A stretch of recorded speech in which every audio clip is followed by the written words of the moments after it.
10th class chapter है भाई, fifth chapter है।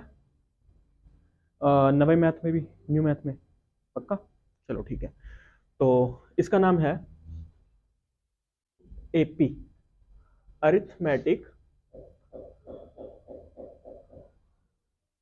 प्रोग्रेशन।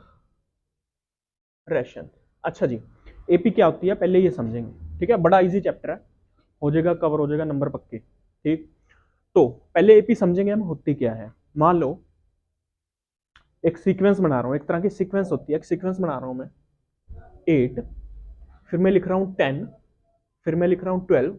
अब नेक्स्ट टर्म बोलो क्या आएगी, नेक्स्ट टर्म बताओ क्या आएगी, 14। नेक्स्ट क्या आएगी, 16। ठीक है, तो अब यहां से हमें पता चल गया क्या हो रहा है इसमें। हर टर्म जो है पहली से, प्रीसीडिंग टर्म से, ठीक है, उससे क्या है, जो है 2 एक्स्ट्रा है।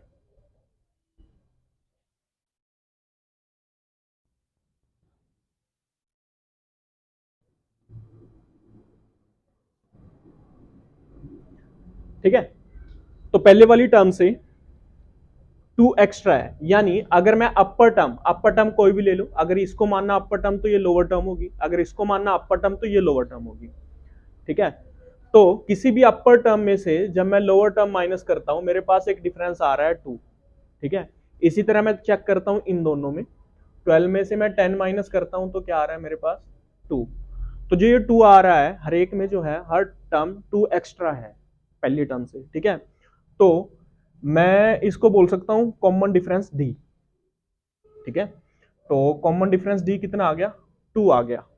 तो जिनमें सक्सेसिव टर्म जो है कॉमन डिफरेंस के साथ आती रहती हैं उसको हम बोलते हैं अरिथमेटिक प्रोग्रेशन, एपी।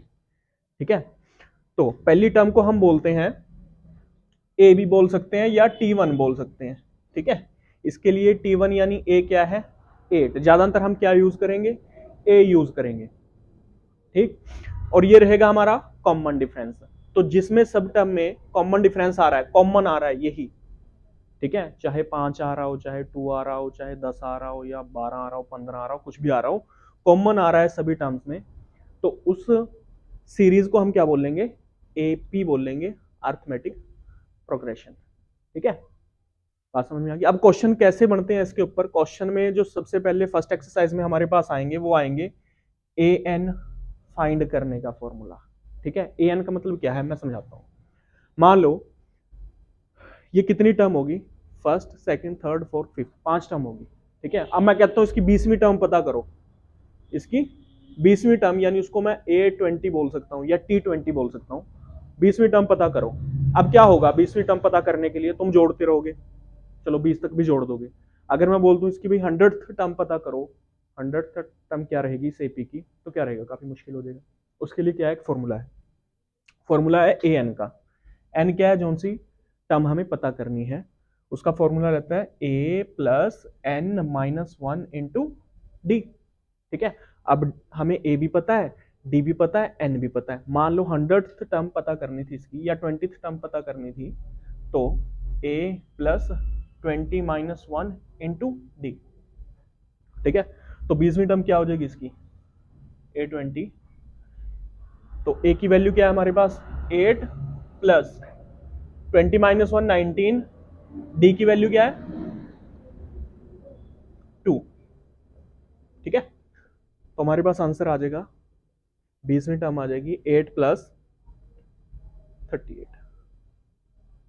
ठीक है, दोनों को जोड़ा तो आ गया हमारे पास 46। तो ये क्या होगी, 20th टर्म हो गई इसकी 20 ना 46। ठीक है, ऐसे ही ये तो हो गए फर्स्ट टाइप के क्वेश्चन, इस तरह हो जाएंगे, डी पता करेंगे, ए पता करेंगे और हम निकाल देंगे। ठीक है, उसके बाद क्या आता है, हमें टर्म दे देंगे वो, कि मान लो इसकी इसी सम को करते हैं हम। मान लो सेकंड टाइप के क्वेश्चन में उन्होंने बोल दिया कि इसकी ए एन दे रखी है, कोई टर्म है इसी एपी की 46 है। ठीक है, हमें ए क्या दे रखा है और ये एपी दे रखी है, मान लो एपी का ए ही दे रखा है 8 है और डी दे रखा है कॉमन डिफरेंस 2 है। अब पता करो एन की वैल्यू पता करो, ये कौन सी टर्म है, इस एपी की कौन सी टर्म है ये। ठीक है, उसके लिए क्या करेंगे, यही फॉर्मूला यूज करेंगे हम, ए एन का is equal to a plus N minus one into d. तो यहाँ क्या होएगा, ए एन की जगह 46 आ जाएगा और A plus N minus one into D. 46 is equal to A की वैल्यू क्या है 8, यहीं पुट कर देते वैसे तो 8 plus N minus one into d यानी 2। तो यहां से 8 उधर जाके माइनस हो गया, 46 माइनस 8 इज इक्वल टू 2 अंदर मल्टीप्लाई हुआ 2n माइनस 2। तो 46 में से 8 गया 38 is equal to 2n minus 2। अब ये 2 उधर जाके ऐड हो जाएगा, 38 plus 2 is equal to 2n and 40 is equal to 2n और n की वैल्यू क्या रहेगी 40 अपॉन 2 20, यानी n की वैल्यू क्या आ गई 20। देखो भाई इस एपी की कौन सी टर्म थी, ये 20th टर्म थी। ठीक है, ऐसे क्वेश्चन हो जाएंगे, इजी है।